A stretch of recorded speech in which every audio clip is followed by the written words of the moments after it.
For 425 soldiers serving here in eastern Afghanistan, there's no such thing as 9 to 5. Their workday started when they deployed in September, and it doesn't finish until they get back home to Alaska. On a warm day in January at Bagram Airfield, soldiers from J-Bear's Able Company 3509 are simulating a green-on-blue attack. It's a very real danger and something that all units in this country and any other country where we're deployed in should be ready to react to. All right, get out. In this situation, the platoon must secure the area while the medic tends to 2 injured soldiers. A real-life scenario that could and has played out on the battlefields of Afghanistan. We try to train every day as much as possible, unless something really comes up or a mission comes up.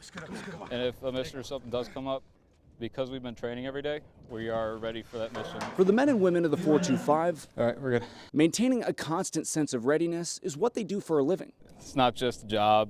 It's not just going to work every day. And perhaps there's no better example of that than what happened a few weeks ago, about 114 miles southeast of Bagram Airfield at Forward Operating Base Fenty. All 4 of the grenades landed in this area right here. On that day, Sergeant Aaron Funderburk and Specialist Ryan Camden were providing security for international contractors when a middle-aged Afghan man approached. And then he walked down here, almost straight in front of us, and squatted down facing out, and then just started lobbing grenades over his head. The first grenade hit an international contractor from Uganda in the neck.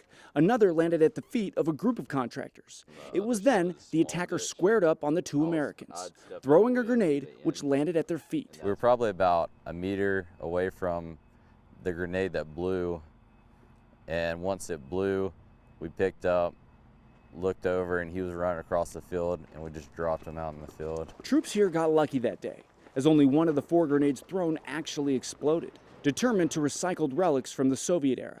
Several weeks later, white residue still marks the spot of the attack here. Outgoing. Meanwhile, as the sun goes down behind the Torgar Mountains, roughly 20 miles northwest of Tactical Base Gambarry, soldiers fire several rounds of the M777 howitzer daily in support of coalition forces and to deny the enemy any possibility of movement within the 425's operating space. Not too often does every unit get engage the enemy, but when we do, we just have to be ready to always answer the call, accurately and timely. A mission which the entire brigade across eastern Afghanistan is training for and focused on, one day at a time. The 425 still have about another 4 months on their deployment here in Afghanistan, meaning they will start to return home to Alaska around the month of May.